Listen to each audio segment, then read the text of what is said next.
नमस्कार।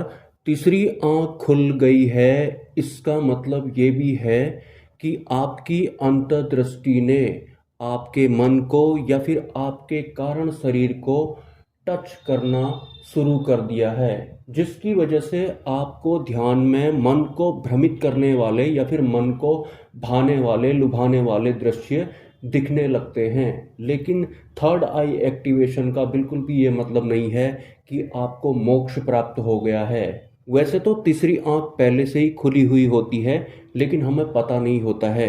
लेकिन जब हम इसके संज्ञान में आते हैं या फिर जब हम ध्यान करना शुरू करते हैं, तो हमारी जो दृष्टि होती है वो ब्रह्मांड को और हमारे मन को या फिर हमारे कारण शरीर को स्पर्श करने लगती है, जिसके फलस्वरूप हमें कई तरह के दृश्य दिखने लगते हैं, जो कि हमारे पूर्व जन्म से संबंधित भी होते हैं या फिर भविष्य की घटनाओं से भी संबंधित होते हैं, या फिर मन को भ्रमित करने वाले भी होते हैं, या फिर मन को लुभाने वाले भी होते हैं।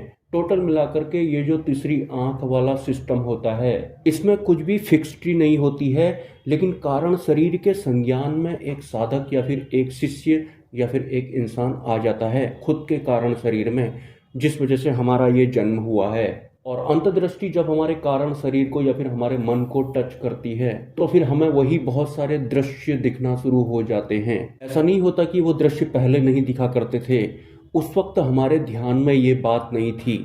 तो जब हमने ध्यान करना शुरू किया, तो हमारी दृष्टि ने ब्रह्मांड को टच किया या फिर हमारे मन को टच किया। लेकिन जैसे कि हम होते हैं खुद, हमारी जो करंट सिचुएशन होती है कि अभी हम किस स्तर पर हैं, तो मन माफिक जो दृश्य हमको दिखते हैं हम उन तक ही रह जाते हैं, या फिर जो हमारे मन को भ्रमित कर देते हैं, भयग्रस्त कर देते हैं, हम उन तक ही रहते हैं और ये सब ऐसे ही चलता रहता है। लेकिन एक वक्त ऐसा आता है जब आपको दृश्य दिखना बंद हो जाते हैं। लेकिन जब हमें दृश्य दिखना बंद हो जाते हैं, मतलब जितना हम उन दृश्यों को देखकर खुश होना चाहते थे हो लिए, जितना हम डरने वाले थे हम डर लिए, कुछ हमारे मन का जैसा हुआ, कुछ हमारे मन का जैसा नहीं हुआ। लेकिन जब हम इस प्रोसेस से आगे चले जाते हैं, जब दृश्य दिखना बंद हो जाते हैं, तो कुछ साधक परेशान हो जाते हैं कि मुझे अब आंख बंद करने पर दृश्य नहीं दिखाई पड़ते हैं जैसे कि पहले दिखाई पड़ते थे। जबकि वो दृश्य हमें इसलिए दिखते थे क्योंकि हमारी दृष्टि हमारे मन को टच करती है या फिर हमारे कारण शरीर को टच करती है और साथ में ब्रह्मांड को भी टच करती है। तो इस वजह से उन दृश्यों का सिलसिला चलता रहता है, लेकिन एक पर्टिकुलर टाइम पीरियड के बाद वो दिखना बंद हो जाते हैं। वहां से साधक का अगला चरण शुरू होता है, लेकिन वो उस चरण के लिए तैयार तो होना चाहिए। मतलब वो मोक्ष प्राप्त करने वाला होना चाहिए, वो मन को प्रभावित करने वाले दृश्यों में उलझने वाला नहीं होना चाहिए। मतलब उसे मन के पार जाना है।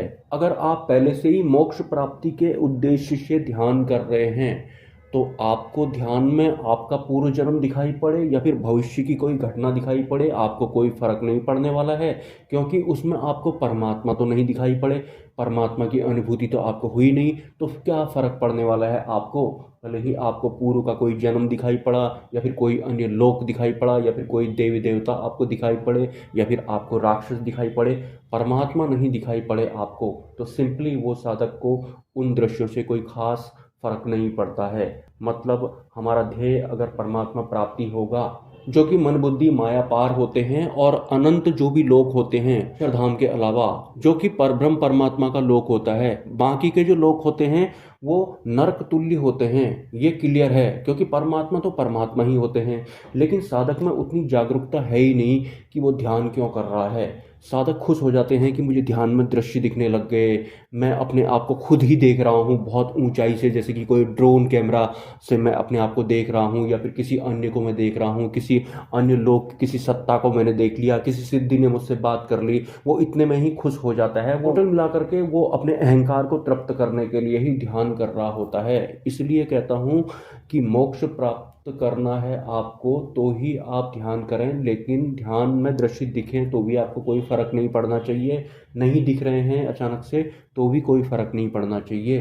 परमात्मा की अनुभूति दिखने और ना दिखने से पार की भी हो सकती है, क्योंकि परमात्मा इन सब के पार होते हैं और ये बाकी के आवरण होते हैं।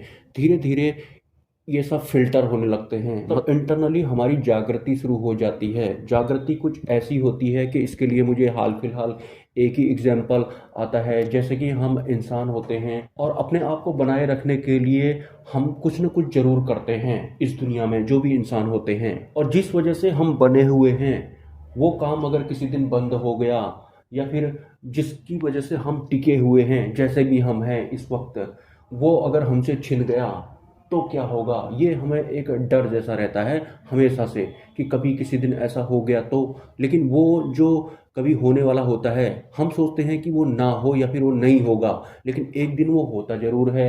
उसका ख्याल भी हमें परेशान कर देता है। लेकिन अगर हम मोक्ष मार्गी होते हैं और वो घटित हो जाता है जो नहीं होना चाहिए था, जिसकी वजह से हमारी आज तक की ये शख्सियत बनी हुई थी, तो उसके ना होने की वजह से हमें कोई फ़र्क नहीं पड़ता है। जिसके बारे में सोचने से भी हमें डर लगता था कि अगर किसी दिन ऐसा हो गया तो ये है एक छोटा सा एग्जाम्पल जो मोक्ष मार्ग पर अग्रसर हो रहा होता है। वहीं अगर जो मोक्ष मार्ग पर नहीं चल रहा होता है, उसके साथ वो हो गया जो नहीं होना चाहिए था, तो वो टोटली डिस्ट्रैक्टेड हो जाएगा, या फिर वो डिसबैलेंस हो जाएगा, या फिर बहुत ज़्यादा दुखी हो जाएगा, वो कोमा में भी जा सकता है। और यहाँ फ़र्क सिर्फ जागृति का होता है। थर्ड आई तक सीमित नहीं रहना है किसी भी साधक को। थर्ड आई एक माया वर्ल्ड की ही एक व्यवस्था होती है। मतलब बहुत सारे आवरणों को आप एक तरह से अनुभव कर लेंगे, लेकिन उनमें परमात्मा वाला आवरण नहीं होता है। परमात्मा वाला आवरण तो हमें परमात्मा की कृपा से ही मिलता है, या फिर गुरु की कृपा से ही मिलता है, लेकिन मिलता जरूर है। लेकिन साधक ऐसा नहीं होना चाहिए कि तीसरी आंख से मुझे इस लोक के दर्शन हो गए, ये वाली सिद्धि ने मेरे से बात कर ली तो मैं खुश हो गया। मैं ऐसा वाला नहीं होना चाहिए। मतलब मैं सिद्धियों में अटकने वाला बिल्कुल भी नहीं होना चाहिए। एनीवेज, पता नहीं कौन सा मेरा वीडियो आखिरी होगा, ये तो मुझे नहीं पता है। लेकिन अगर आपको इस वीडियो से कोई फ़ायदा मिला है तो आप मेरे यूपीआई नंबर पर कुछ राशि का योगदान कर सकते हैं, अगर आप सक्षम हैं तो। नमस्कार।